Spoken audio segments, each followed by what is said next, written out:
Hey, what's up? It's Chris, Redbeard Videos, back with you again, and it is officially festival season, and I'm here to talk to you about my official kickoff to the festival season. That was me going to the M3 Festival in Columbia, Maryland, this past weekend. But before I get to that, I want to talk to you about another festival that's going to be going on at Columbus, Ohio, not to be confused with Columbia, Maryland. Sonic Temple Art and Music Festival is back at historic Crew Stadium in Columbus, Ohio, with the Foo Fighters, Tool, Avenged Sevenfold, Kiss, plus Godsmack, Rob Zombie, Deftones, Queens of the Stone Age, and more. Memorial Day weekend. Get your passes on sale right now at SonicTempleFestival.com. That's right, Sonic Temple Festival is rapidly approaching Memorial Day weekend, which is May 25th, 26th, 27th, and 28th, and you have a chance to get your foot in the door right here for free when I'm giving away these tickets to Sonic Temple Festival, a pair to be exact, on Friday, May 12th at 8 p.m. Eastern Time right here on Redbeard Videos on YouTube. So all you have to do is like this video or any of the videos labeled Sonic Temple giveaway, subscribe to the channel, and leave a comment telling me, I don't know, anything. Most likely, I'd like to hear who it is you want to see at Sonic Temple Festival. And then after you do all those things, you have to show up here on Friday night, May 12th at 8 p.m. Eastern Standard Time, and we will be giving away those tickets at some point in that hour between 8 and 9. So you got to be here in order to play, and then we will get you going. So M3 Festival happened this past weekend, and it was a fantastic time. It's a classic rock festival and there were no new bands there, and I only went on the Saturday because honestly, nothing against Mike Tramp, Heaven's Edge, LA Guns, Riley's LA Guns, whatever that means, Vixen, Firehouse, Steven Adler, who's okay, Great White, Warrant without Janie Lane, obviously, and Kicks on Sunday. I had no interest in seeing any of those bands other than maybe I really like Firehouse. Vixen would have been cool because I haven't seen or heard them in a very long time, and Warrant is always good, but I don't particularly love Warrant without Janie Lane, if that makes sense. Janie Lane was the real pull for me for Warrant. And Kicks plays locally here where I am all the damn time. So I don't need to go out of my way and spend an overnight in Maryland for that. But Saturday was tremendous. Now, we got there a little bit late, so I missed Child's Play, Count 77. I don't even know who that is. I know who Child's Play is. They're decent. And I missed Britney Fox, which I like Britney Fox. So that was a little disappointing. Don't know what they sounded like. Wasn't there. Got there when Lita Ford just started, and I have to say, Lita Ford absolutely killed. She was fantastic. She looks good. She sounds good.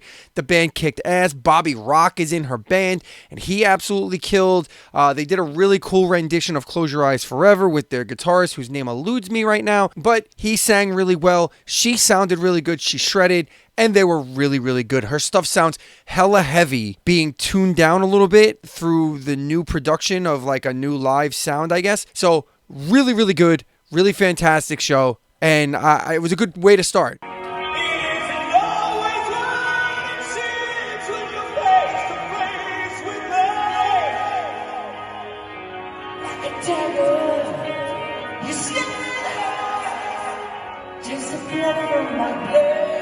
I must have missed Quiet Riot, too, because it says here in the order of things that Quiet Riot was supposed to be after Lita Ford, but I guess I missed them. So I saw pictures that they played, so I must have missed them, too. And honestly, no Kevin DuBrow.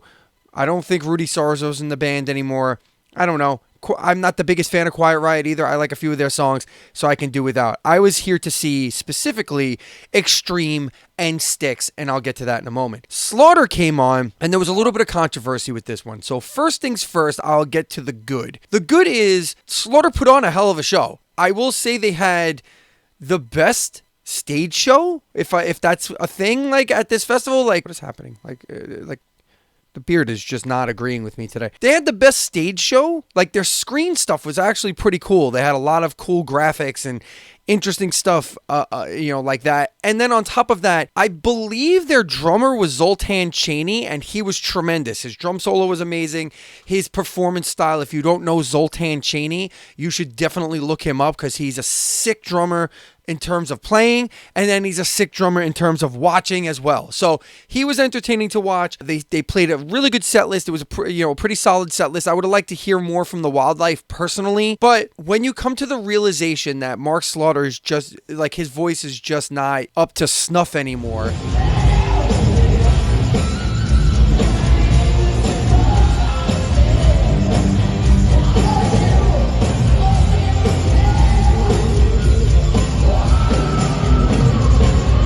And that's not a knock on him, because the stuff he was doing is a young man's game. And the more that I pay attention to these singers from the 80s and the stuff that they did back then, it just wasn't sustainable. So he did the best he could. It wasn't horrifyingly bad. And he did an adequate job. It wasn't a bad show. I didn't feel annoyed by the show until this shit happened. What is that? And he pulls out this guitar. Now, real pretty guitar, really nice. And I don't really want to get into a whole political thing here.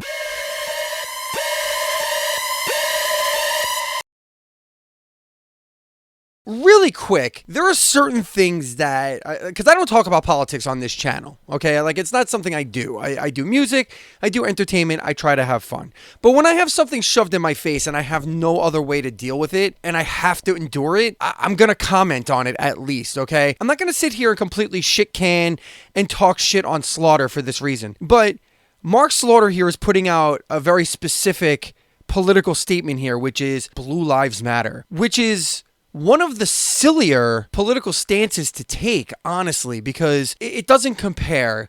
And we just got into this whole thing with dog whistles. I had it out with Kiss fans on Paul Stanley's Twitter page about dog whistles, and he's talking about the transgender deal and whatnot. And, you know, Paul, to his credit, is I don't think he's a transphobe, and I don't think he did anything egregiously wrong. I just think sometimes older people who aren't paying attention to the entire scope of a conversation that's going on, because a lot of people in America don't. They just don't. They're not politically savvy, or they're not paying attention to everything that's going on.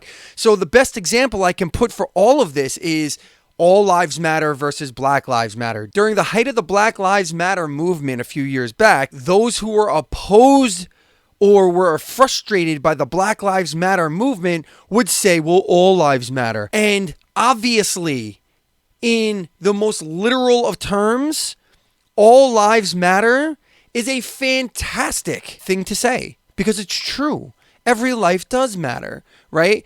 But without getting into the whole entire ins and outs and minutia of it, do some research before you promote a slogan, because you may not know what kind of rhetoric you're putting yourself into, and you may not know how you're putting yourself out there and what the impression is that you're giving. So all I can say is whenever I see someone who says all lives matter or blue lives matter, I automatically assume that you have a problem with black people.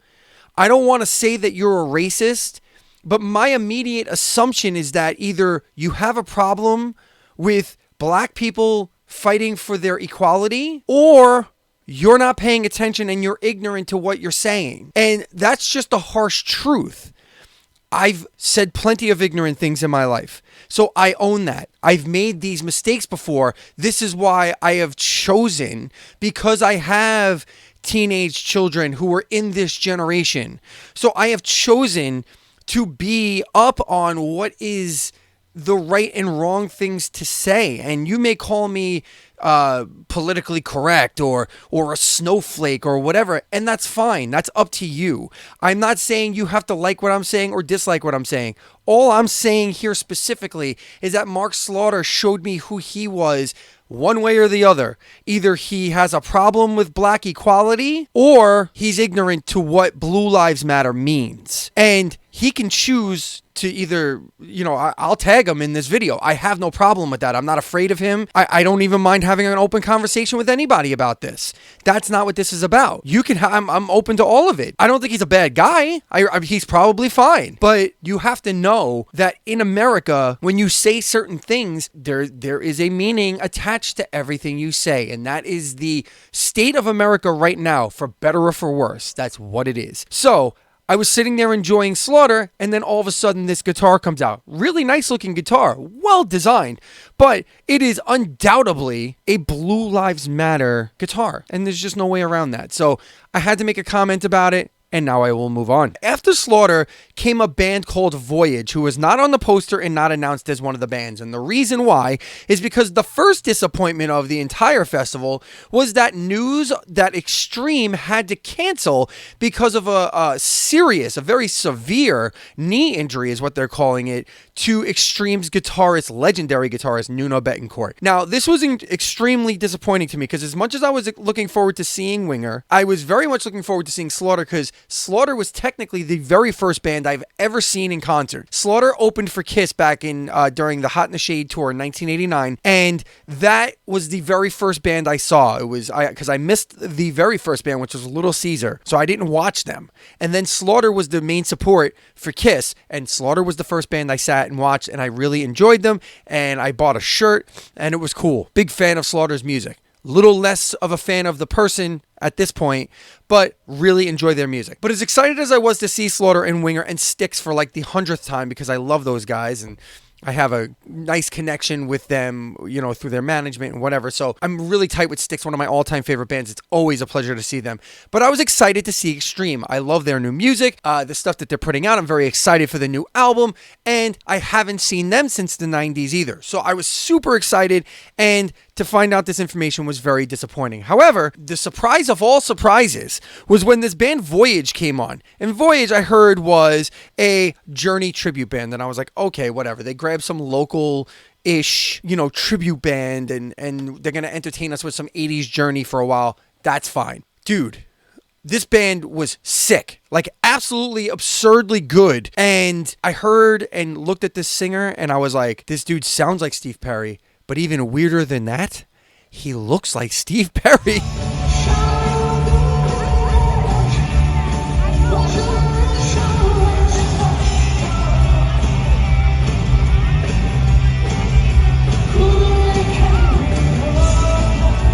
Like, you had the Steve Perry clone. It was crazy. I was like, what is happening here? Then it started to dawn on me as I was sitting there watching, and I was watching. I'm like, this dude looks and sounds so familiar to me. And then I realized I've heard this voice before. When I think of the love that we had, the memory can be so cold. I remember tears in the night. It's Hugo from Valentine. Valentine being a late 80s, early 90s, like, I guess hair metal-ish, maybe even like a synth rock type of band. Their biggest claim to fame is that they had a song or two in the Christina Applegate feature film, Don't Tell Mom the Babysitter's Dead, which is one of my very favorite movies of all time. And then I looked it up, and sure enough, Hugo Valentini is the lead singer of Voyage. This band is very well known as one of the top tribute bands in the country, so we were treated to that, and they were absolutely fantastic, completely delivered on a phenomenal performance.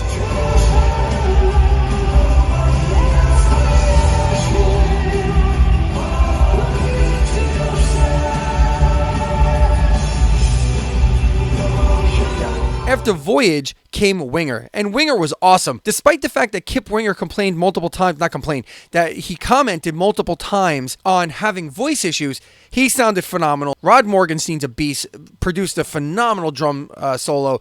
Reb Beach still plays like an animal. Winger is perfection. Like, they were just absolutely wonderful. Their set list was great. It was diverse. They didn't stick to just like the hits. They played some other off-the-wall type of stuff.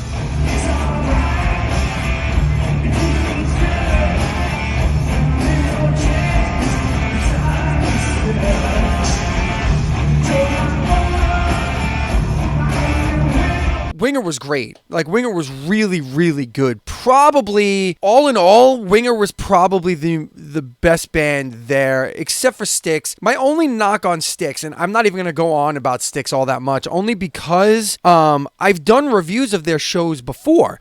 And my only knock on Styx, although it's a minor one, because this one, the show was amazing. First off, let's just get the good out of the way. They were amazing. They sounded amazing. James Young sounds better than he has in years vocally. He sounded wonderful. Tommy Shaw is a god, period. Like, the dude is, like, they should be in the Rock and Roll Hall of Fame just because of how good and just the longevity of how good Tommy Shaw is. Just speaks volumes. And then on top of that, Todd Zuckerman might be one of the best drummers, like, on the planet Earth for the past, like, decade or so, if not longer. The recognition needs to be there. This band needs to be in the Rock and Roll Hall of Fame before one of them dies. You still have Chuck Panazzo alive.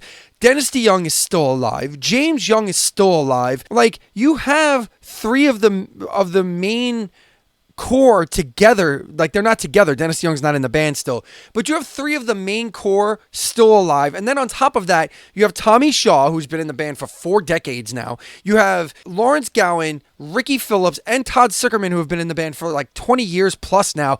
Just put this band in the Rock and Roll Hall of Fame already. They have more hits than, like, most bands. They have more hits than most bands. They're still going strong. They're still touring and headlining, like, festivals.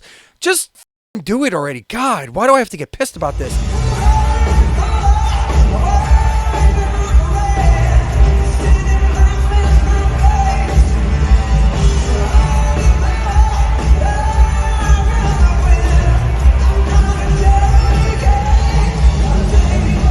The coolest thing that happened during the Styx set, though, to be honest, wasn't even anything that happened on stage. I mean, everything that happened on stage was amazing. Everybody was great. Everybody sounded wonderful. But during Mr. Roboto, during the encore, there was a guy in the front row with a Mr. Roboto helmet from the Kilroy Was Here album cover and from the videos that came out in 1983. And this was the coolest shit ever. I have never been so jealous of a piece of memorabilia in my life. I am now actively on the search for a Mr. Roboto helmet of my very own. So if you know where I can find one, please drop it in the comments and let me know. My only knock on Styx at this point is that their set lists are becoming very rote. I can predict what is coming before it even comes.